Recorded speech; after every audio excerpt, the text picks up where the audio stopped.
ನೆಲಮಂಗಲ ಬಳಿಯ ಚಿಕ್ಕಬಿದಿರಕಲ್ಲು ಬಳಿ ಇಂದು ಬೆಳಿಗ್ಗೆ ಘಟನೆ ನಡೆದಿದ್ದು, ಘಟನೆಯಲ್ಲಿ 35 ವರ್ಷದ ವಿವೇಕ್ ಮಾರಣಾಂತಿಕವಾಗಿ ಹಲ್ಲೆಗೆ ತುತ್ತಾಗಿದ್ದಾನೆ. ಕೊಲೆ ಯತ್ನ ಪ್ರಯತ್ನಕ್ಕೆ ಸಂಬಂಧಿಸಿದಂತೆ ಆರೋಪಿಗಳಾದ ನಿವೃತ್ತ ಸಬ್ ಇನ್ಸ್ಪೆಕ್ಟರ್ ಜಯಣ್ಣ ಮತ್ತು ಆತನ ಮಗ ವಿಶ್ವಾಸ್ನನ್ನ ಪೊಲೀಸರು ಬಂಧಿಸಿದ್ದಾರೆ. ಮಾದನಾಯಕನಹಳ್ಳಿ ಪೊಲೀಸ್ ಠಾಣೆಯಲ್ಲಿ ಕೊಲೆ ಯತ್ನ ಪ್ರಕರಣ ದಾಖಲಾಗಿದೆ. ಪ್ರಕರಣದ ಸಂಬಂಧ ಮಾಧ್ಯಮಕ್ಕೆ ಪ್ರತಿಕ್ರಿಯೆ ನೀಡಿದ ಹೆಚ್ಚುವರಿ ಪೊಲೀಸ್ ವರಿಷ್ಠಾಧಿಕಾರಿ ಎಚ್.ಎನ್. ವೆಂಕಟೇಶ್ ಪ್ರಸನ್ನ, ಹಲ್ಲೆಗೆ ತುತ್ತಾದ ವಿವೇಕ್ ಮತ್ತು ಆರೋಪಿಗಳ ಸಂಬಂಧಿಗಳು ಆಸ್ತಿ ಹಂಚಿಕೆ ವಿಚಾರಕ್ಕೆ ಸಂಬಂಧಿಸಿ ಹಲವು ದಿನಗಳಿಂದ ಎರಡೂ ಕುಟುಂಬಗಳ ನಡುವೆ ಕಲಹ ಇತ್ತು.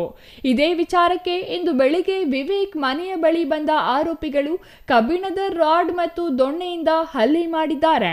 ಹಲ್ಲೆಗೆ ತುತ್ತಾದ ವಿವೇಕ್ನನ್ನ ಆಸ್ಪತ್ರೆಗೆ ದಾಖಲು ಮಾಡಲಾಗಿದೆ. ಸದ್ಯ ಅವರ ಸ್ಥಿತಿಯ ಬಗ್ಗೆ ವೈದ್ಯರು ಏನನ್ನೂ ಹೇಳಿಲ್ಲ. ತಲೆಗೆ ತೀವ್ರ ಸ್ವರೂಪದ ಗಾಯವಾಗಿದ್ದು ಪ್ರಜ್ಞೆ ಇಲ್ಲ. ಆರೋಪಿಗಳನ್ನ ವಶಕ್ಕೆ ಪಡೆಯಲಾಗಿದ್ದು ವಿಚಾರಣೆ ಮಾಡಲಾಗುತ್ತಿದೆ ಎಂದರು. ಠಾಣಾ ವ್ಯಾಪ್ತಿಯಲ್ಲಿ ಬರುವಂತಹ ಚಿಕ್ಕಬಿದಿರಕಲ್ಲು ಅನ್ನೋ ಗ್ರಾಮದಲ್ಲಿ ಒಂದು ಅಸಾಲ್ಟ್ ಪ್ರಕರಣ ನಡೆದಿದೆ.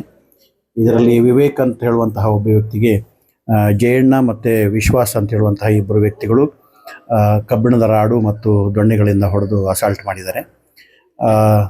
ಆಸ್ತಿಯ ವಿಚಾರದಲ್ಲಿ ಮತ್ತು ಅದನ್ನು ಹಂಚಿಕೊಳ್ಳುವಂಥ ವಿಚಾರದಲ್ಲಿ ಇವರಿಬ್ಬರಿಗೂ ಗಲಾಟೆಯಾಗಿ ಮೊದಲಿಂದ ಸಣ್ಣ ಪುಟ್ಟ ಗಲಾಟೆಗಳಾಗ್ತಾ ಇತ್ತು.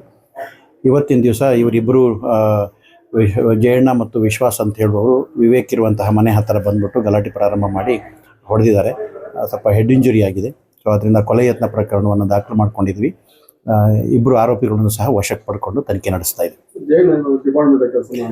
ಅವರು ಈ ಹಿಂದೆ ಪೊಲೀಸ್ ಸಬ್ ಇನ್ಸ್ಪೆಕ್ಟರ್ ಆಗಿ ಕೆಲಸ ಮಾಡಿದ್ರು. ಅವರನ್ನು ಸಹ ನಾವು ವಶಕ್ಕೆ ಪಡೆದಿದ್ದೀವಿ. ಈಗ ಅವ್ರನ್ನ ಸ್ಪರ್ಶ ಆಸ್ಪತ್ರೆಯಲ್ಲಿ ಅಡ್ಮಿಟ್ ಮಾಡಿದ್ವಿ. ಸದ್ಯಕ್ಕೆ ಈಗ ಡಾಕ್ಟರ್ ಏನು ಹೇಳ್ತಾ ಇಲ್ಲ ಇನ್ನೂ. ಸೊ ಇನ್ನು ಮುಂದೆ ಅದನ್ನು ಗಮನಿಸಿ ನೋಡಬೇಕು. Maruti, CTV news, Nelamangala.